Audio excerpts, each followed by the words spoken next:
and good friend of mine, Delegate Jonathan Cowell. Jonathan, can you hear us? Good morning, guys. How you doing? Thanks for having me. So this segment, Jonathan, let's pretend like you and I are sitting on the couch having those long 2-3 hour discussions on how to fix the world. I'll get the bourbon. Yeah. Jonathan does know how to drink bourbon. You're down in just outside of Elkins, correct? Yes, sir. Live in Randolph County and represent Randolph and Pocahontas counties. So you're in a large majority. Yeah, you're in a very different place than what we are here in Berkeley when it comes to water, utilities, things like that. Did you manage to catch the first segment at all? I did. I did get to listen to Charlotte, and she's doing a great job down at the PSC with most of what they're doing. Glad she was able to join your show. Yeah. Your thoughts on Public Service Commission, utility rates, things like that. We'll just kind of chat in this segment. We'll kind of, you were on with me 2 weeks ago, so we kind of talked policy. But what can we do better as a state when it comes to utilities? Well, in my area, we don't have the large mega players like West Virginia American Water, and we don't have the population that areas like you have in Berkeley and Jefferson counties. Our population is declining, which is causing a strain on all kinds of things, utilities, school systems, everything else. And many of our water utilities have not raised rates. They're volunteer board members that get appointed to these local public service districts. They don't want to raise rates on their friends and their neighbors and their family members and their preacher. But frankly, they need to, and that's why they're not able to keep up the water utility infrastructure. And the Public Service Commission is going to have to put more pressure and oversight on them to make sure they do raise rates to make their utilities financially feasible and sustainable. And nobody likes the idea of raising rates, right? But if you don't do it systematically over time and keep reinvesting in your infrastructure, now you get that big, well, we haven't raised rates in 20 years. Now we have to raise them by 50, 75%, and that's a big blow to the public. Yeah, we had a piece of legislation. It's a big, it's a burden for the small utilities to put in for a rate increase. They end up, having to pay accountants to help them gather data and all those things and the form completions. We had legislation put in this year that would allow them, I believe it was 4 small increases incrementally without going back to the PSC for a large rate increase approval. And then after 4 incremental ones, they would have to go through the full process. That legislation did not proceed, but I would like to see that go through because many of them, as you said, they haven't raised rates. By the time they do decide to raise rates, they're already behind again, and it's definitely causing a strain. And then that gets compounded with once they fail, the Public Service Commission used to be able to force the nearest proximate utility beside them to take them over. And we had that in Randolph County, and that's why I had House Bill 3179 passed last year that kind of put some pressure that the Public Service Commission could not force a neighboring utility to put themselves in a financial burden and take over another failing utility. So who then takes that over then, Jonathan? Charlotte did kind of mention that in her interview a little bit, but let's say County A is 60 houses in it. They're a failing utility. Who has to take that over, or does that utility just have to up their game and do better? Well, my hope with my piece of legislation was that the Public Service Commission and frankly the small public utility that are in these areas would step up their game and have more oversight. And maybe we need to put a little pressure on the local county commissions that oversee those public service districts in their counties, that they take some responsibility because they are responsible for appointing those board members. But what tends to happen is the county commission appoints those board members and then doesn't regulate them or oversee them on a local level either. And so it's a problem for sure. It does not have an easy solution besides raising rates and making sure that they're financially sustainable going forward. Jonathan, hi, this is John Doyle, and I think that's an excellent bill for a couple of reasons. First of all, it's positive motivation. basically you're saying to these utilities that haven't done the job, here's a bit of a reward, if you will. If you do the job, you can raise the rates to the point where your operation will pay for itself, but we're not going to sock it to the public all at once right away. I think it's an excellent idea. And I think that that combined with a little bit more awareness, I think you're right about county commissioners having appointed people to the utility board need to pay a little bit more attention and say, now listen, you gotta make this operation work. And so one other thing I wanted to get to, and we can get back to this, I don't want to get too far away from it. Mike Hornby mentioned that your problems are very different than ours. There's one that is very similar, and that is that you all in Randolph and Pocahontas counties have an economy that exists to a very great degree on tourism, and ours does over here too. How do you see the impact of tourism on water and sewer delivery rates, operation, that sort of thing? Well, it certainly puts a hamper on where additional tourist locations can go. The water and public utility sewers are only in our major town areas. It's very difficult to get those out into the really rural areas where some of this tourism development would like to be. I know even my home doesn't have access to public sewer. We have public water.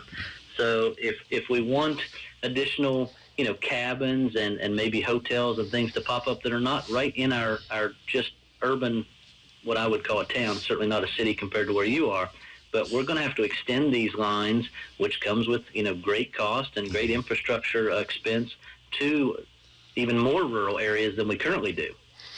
All right. Good morning, Jonathan. another Jonathan. Yeah. We got three of them. I just looked this up. There's 75 million tourists come to West Virginia every year.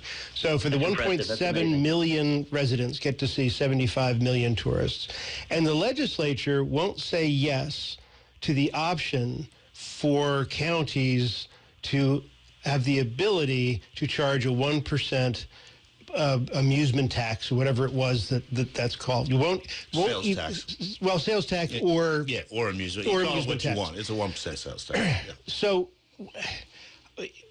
this makes absolutely no sense to me. It's not the legislature imposing a 1% tax. It's the legislature allowing a referendum for the individual counties to impose a 1% tax to help pay their bills. It seems to just more and more we hear about how poor and how the state is and how hard it is for us to pay all of our bills, but we don't allow the opportunity to pay our bills. I'm curious, where did you vote on that bill? Well, that piece of legislation never came up for an official vote. It did see our committee. I was on the GovWorld committee, and it did come to our GovWorld committee. A lot of conversation around amusement tax versus a 1% sales tax that could be added. And I have mixed conversation, mixed reviews on it.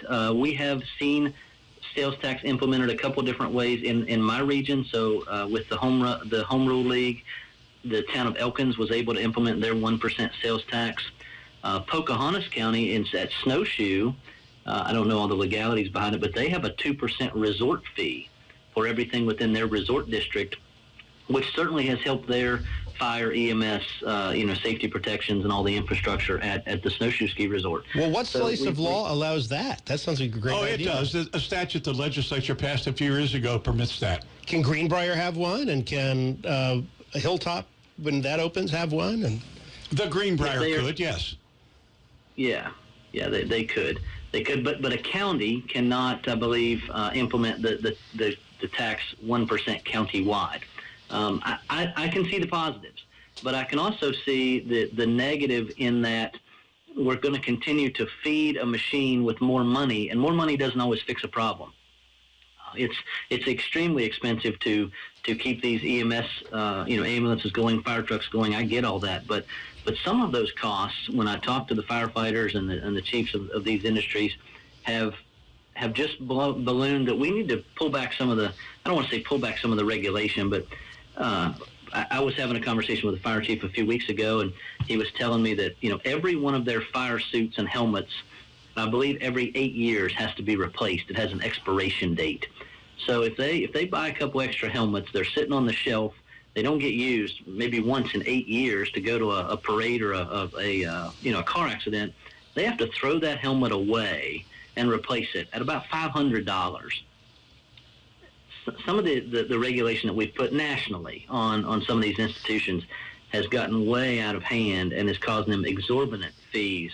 The cost of fire trucks that they have to replace every 10 years, they have to have a first responding fire truck that's at least less than 10 years old to keep their rating up. Some of those trucks don't have 5,000 parade miles on them, or a few miles going to a local car crash and things. There certainly, could be some things that we could do to reduce their cost too that we've just let get out of hand. But I'm not saying the 1% fee is not a great idea in certain areas that do need some additional funding, but we got to look at it both ways. But it is about money, because we're talking about the decaying infrastructure and how, whether it's water and sewer and electricity or power, whatever the case may be, there's a kind of a lack of imagination of I'm not a politician. I look at a state budget as a suit of clothes, right? And it's got many pockets. And it seems to me that the legislature loses the imagination saying, well, oh, I'm sorry, that money, we got a big fat pocket there that's full of money, but oh no, we can't spend all that money. But the empty pocket where we really need stuff, well, sorry, that infrastructure has to decay because we don't have money in that pocket.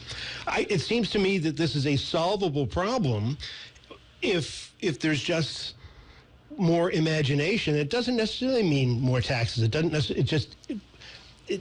There seems a misallocation of resources. If we look at pipelines, for example, and we know that they're going to decay because Mother Nature does not like steel.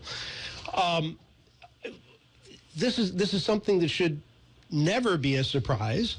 And if we don't want to raise rates, which kind of have to, but if we want to freeze rates, then we have to get the money from someplace else. I don't understand why this is always a surprise. Well, I personally think there does need to be more flexibility in state government. I've been saying that for 40 years. But, Jonathan, I did want to throw something in here on this question of the resort tax like Snowshoe has. The Greenbrier could have it because of the Greenbrier Sporting Club, because people live there. I'm remembering all this now from when we passed that legislation. I think probably the Hilltop House could not, because there are no permanent residences there. But they would have a hotel motel tax. Oh, they can. Oh, yeah, they can have this as the Greenbrier can. Yeah. But Snowshoe has a hotel motel tax. Mm-hmm. They had this resort fee over and above that, mm-hmm. and the law that was written to allow them to do that was written for Snowshoe. Yeah. So the towns, as you said, the West Virginia Municipal Home Rule Program allows the towns like Elkins to implement a 1% sales tax, but there is no rule in place currently that allows a county, Randolph or Tucker County overall to implement the 1% sales tax. But they were supposed to get rid of the piano tax as part of it. The law was written badly. Very badly. And the municipalities took advantage. They didn't do anything wrong. It started as a 8-town pilot project, and that is the rub that everybody's thinking about when it comes to this county thing, too. So write this rule correctly. Well, I don't think it's got the votes at this point. Yeah, it certainly needs amended because the intent did not get. But then you start pulling funding away from these guys that they've already got a budget to spend. Yeah. That's difficult too. It's always a whole lot harder to take one away than it is to get one. And then you have the conversation, if you allow the counties to put in the 1% sales tax, is that only for county property, or would you try to add another 1% inside the towns? Well, that's the argument that they're having in Berkeley County right now is impact fees. The impact fees are supposed to be for the county, but the city's within the county, and those impact fees would apply to the city, and now we're jammed up with that, too.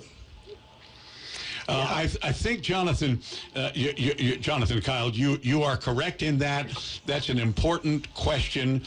If you have an extra 1% for the counties, would it also apply to retail businesses who were within city limits? I would strongly urge you to not do that. I think it would be much easier to pass at a referendum if it did not include that. But again, whether you do or not, you need to make it clear when it goes to the voters exactly which businesses are going to be required to collect this extra 1% tax. Oh, I agree with you, and I agree that counties like Tucker, especially that have 1 million visitors to their ski resort and Canaan Valley State Park, Blackwater Falls State Park, it would be wonderful if they could pick up an extra 1%. Which would, the majority, I believe, be funded by out-of-state visitors coming here and enjoying our infrastructure and enjoying our beautiful scenery and paying us to, we should be taking advantage of the resources we have here and kind of taking some of the burden off our local citizens if we can. I completely agree with that. And I don't think that any tourist coming here is going to say, I'm not going to go to Snowshoe to ski, or I'm not going to go to Canaan Valley to enjoy the golf because they've added a 1% sales tax. When I travel the world, I never, frankly, pay attention to what the local tax is until I get there and I'm paying my bill on my restaurant tab. I want to shift gears a little bit to education here, which I think is the number one problem in the state. From what you can tell, where you're in a different part of the state, obviously, than we are teachers comfortable, happy with their salaries in your part of the state? I mean, everybody wants more, but are they comfortable with their salaries? Competitive? In my region, obviously, teachers probably, it's always publicly positive to say they deserve more money, and frankly, they do. But very few teachers, and I'm very good friends with teachers that in my household, but they don't complain so much about their salary. So obviously, they would want more money. They give a little pressure and hassle me a little bit about PEI rates that don't correlate with a salary increase. So they have less take-home pay, and I understand that. But I hear more pushback on, just the regulation and the red tape and the oversight and the frustrations they're having inside their classrooms than I do their salary. To be a teacher is a passion project. They do it because they love the children, and they know they weren't going to be multimillionaires to take on that role. If that's a fair statement. They certainly don't make what they do in the Panhandle. They don't make what they could. They do make what they make in the Panhandle. I'm sorry. If they stepped across the border from the Panhandle, they don't make what they would outside the state. Is what I was just misspoke there. Let me phrase the same question a bit differently, Jonathan. This is John Doyle. Do you think a teacher in Randolph or Pocahontas County who has been there for 10 years, who started right out of college, say at age 22 or 23, and has been there for 10 years, do you believe that such a person would be able to afford to buy a decent home? In my region, I believe that they could acquire, and it is it's a median income. Certainly they deserve more. I'm not going to say that they don't if we can afford to do that. In your region, it's completely different. Yeah, they can't here. They simply cannot buy a decent home in Jefferson or Berkeley counties. But they all do have homes. I mean, everybody, there's no homeless teachers. Whether it's rent or buy, and with a two-person income. I'm talking about a one-person income. But most folks are on a two-person income these days. There's not a lot of wives staying home. I know that's the way it used to be. It's just we have a lot of single people teaching. This is coming back to my big suit of clothes and locality pay. Yeah. Right. I don't know that there's very few jobs in the entire state of West Virginia, if you take outside of teachers, where someone can buy a home and live comfortably with a single family income or single individual income. I don't care what job it is. That's a very difficult task anywhere in this state.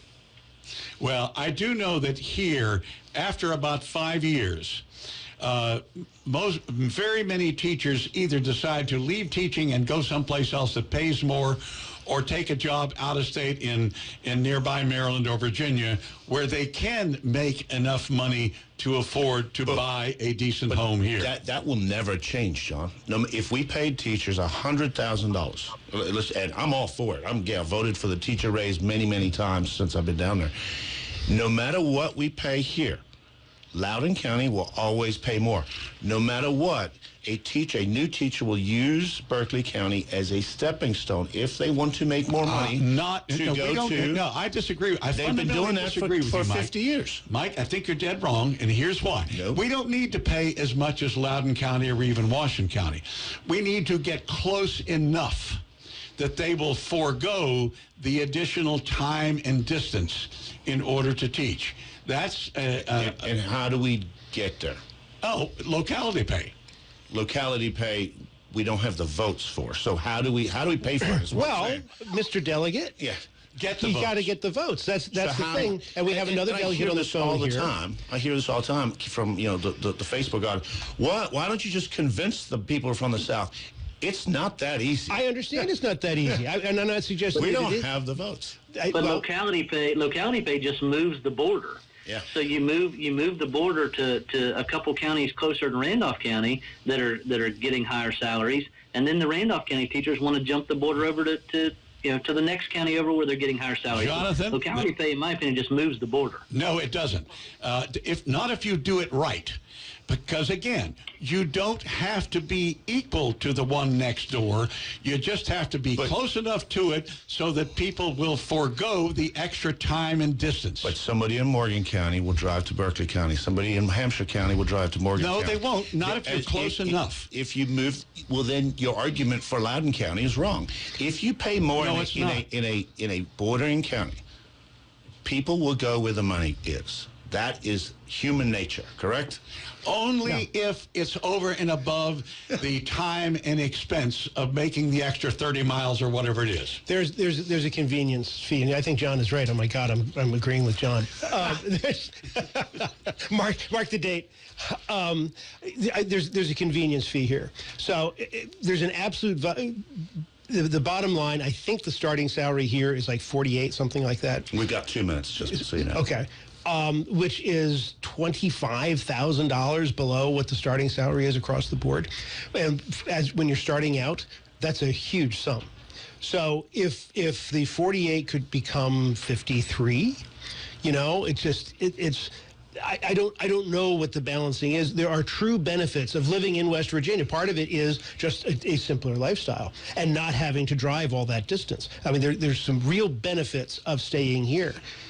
So, I had a bill last session. I think Jonathan and I talked about this. We only got a couple of seconds, but all I was doing was increasing the percentage of special needs aides so that we could have more. We're not spending enough money on special needs. We're not funding the boards. If I was to apply that to teachers and special needs, the bill costs like $48 million. It was $180 million for like a 1% increase.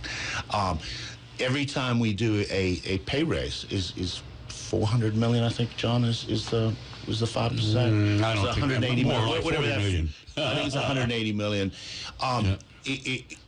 We can't just do just for teachers. You got to look at the whole. Across the board, yes. About 200 million. Yes. It's not just. You can't just pass a bill just for teachers. We've tried. It doesn't go anywhere. That is true. Get out of finance. It's my argument out of the Education Committee that if you don't give us some control of the money, what's the point of having an Education Committee? Because we have no oversight anyway. Jonathan, thank you so much for coming on. I appreciate your time as usual. I will call you later, my man. Guys, thanks for having me. Let's recruit some of that industry from Virginia so we can pay our teachers more. I'm on board. I like it.